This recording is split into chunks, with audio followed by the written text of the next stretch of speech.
Welcome to Narrative Strokes. Ever since I was a kid, I've loved horror. It started with Goosebumps. I've read every book and watched the entire series. I still remember the feelings of fear, excitement, and curiosity all at once. That was just the beginning. As I grew older, I didn't just read and watch horror.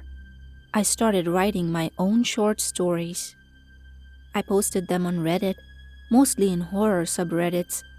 My writing steadily improved.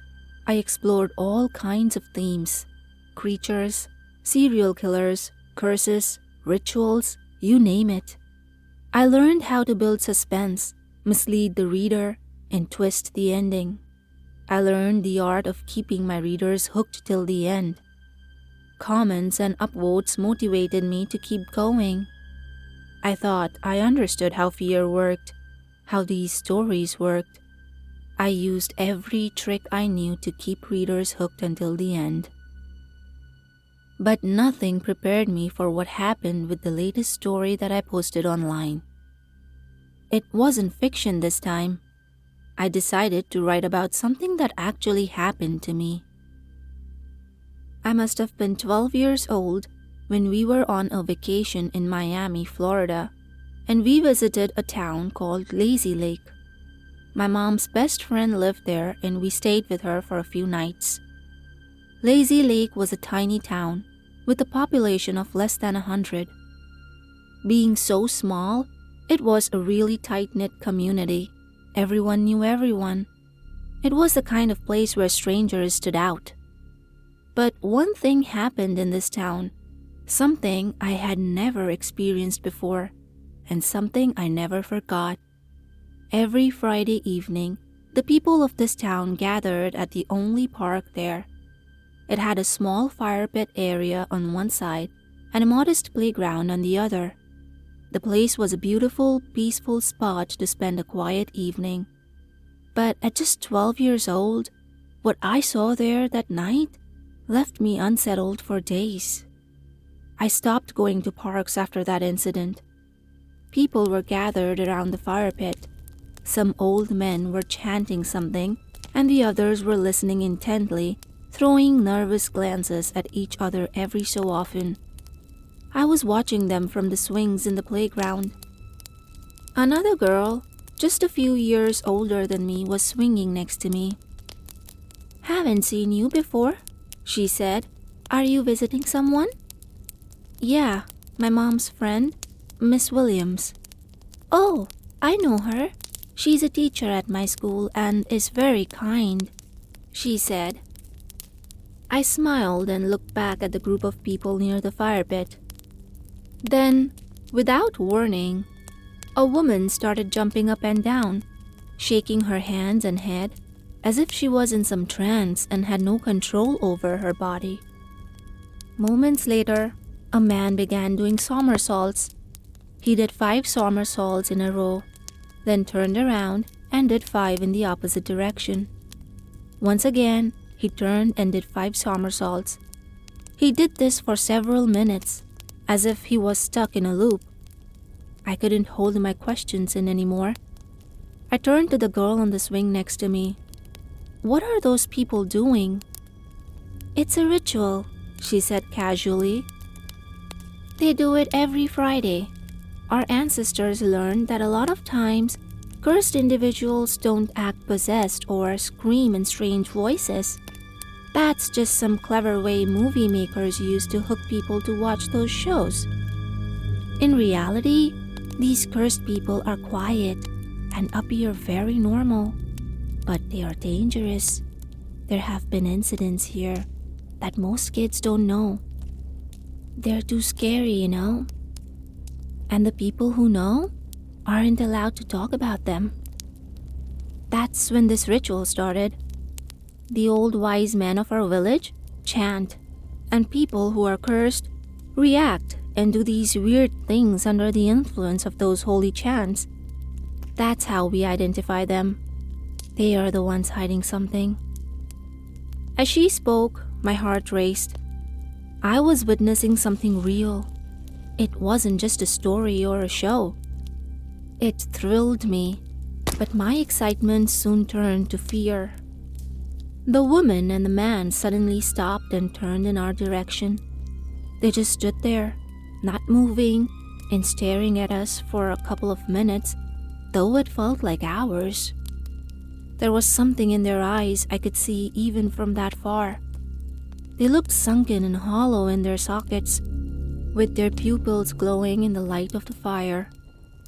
Then the woman raised her arm and pointed at us. A chill ran down my spine. Why is she pointing at us? I turned to the girl beside me. I thought she might have some rational explanation to it. But she was gone. The swing next to mine was empty. I hadn't heard her leave. It felt like she just vanished in thin air. I ran home and didn't sleep that night. The next morning, I asked Miss Williams about the ritual. She looked confused. "There's no Friday ritual here. What park are you talking about?" I begged my mom to leave the town. She didn't argue. We packed up and left Lazy Lake for good. But the memory of that night has haunted me ever since. That was the story I posted. Nothing exaggerated.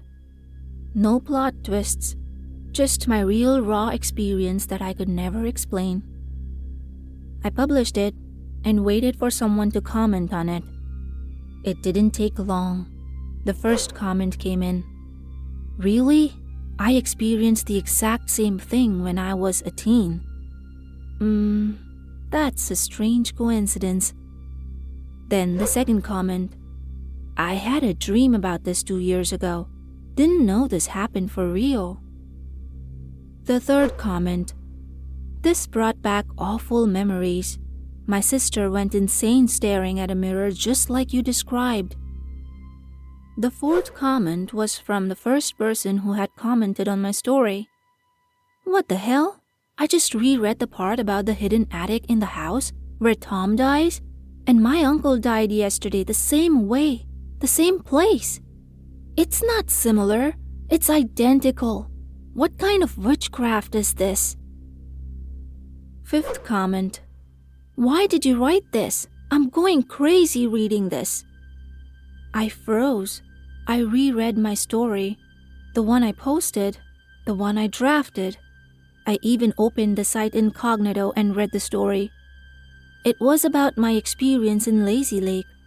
I never wrote about any hidden attic or any death or any mirror. What were these people reading? Why were these comments so unrelated to my story?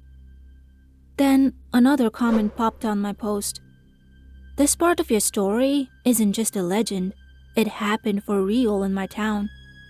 There was a myth in my town that if you stayed up late, a 3-headed woman came to your house in the night. She'd terrorize you and then kidnap you. If that happened, you would never be found."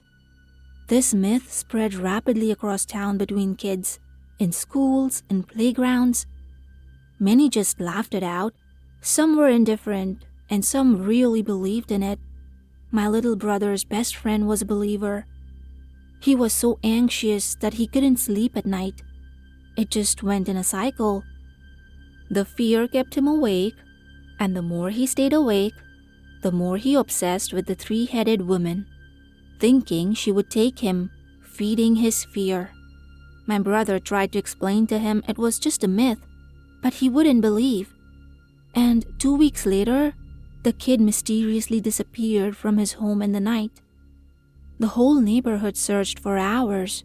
The police searched for days, but there was no sign of him. No calls for ransom from kidnappers. No traces of struggle in the house. No clues anywhere. Nothing. He just vanished. My little brother still thinks the 3-headed woman took him. I hadn't written anything like that. 3 days passed since posting my story. It got thousands of upvotes and the comments section exploded. They all claimed my story matched something from their lives. But none of them matched what I actually wrote. One comment even said, I like reading comments before I read any story. It kind of gives the feel. But this comment section is all over the place. How can one story be personal to everyone? This is totally messed up. I panicked at that point.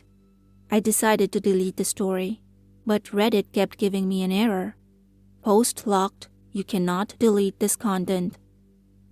Then I thought I could edit the story and the strange comments might stop. I pressed edit and typed out a completely different story. But the edit wouldn't save.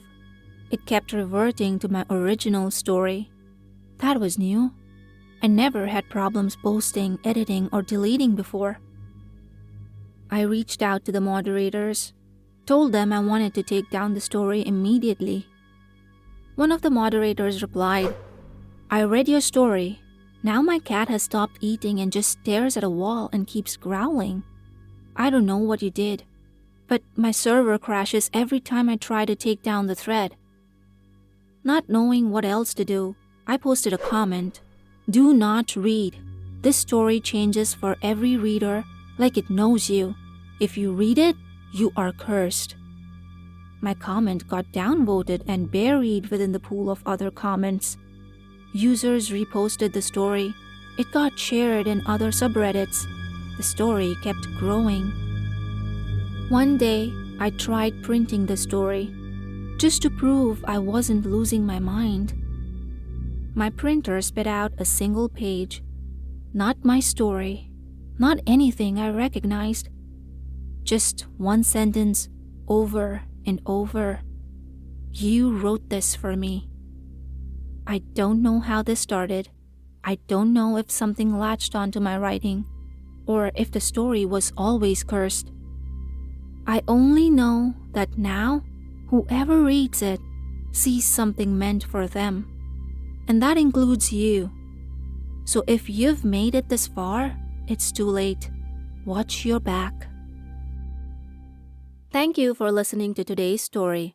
If you enjoyed it, then comment down below and let me know what you think. I'll see you next time with another story. Until then, keep smiling and don't forget to like and subscribe.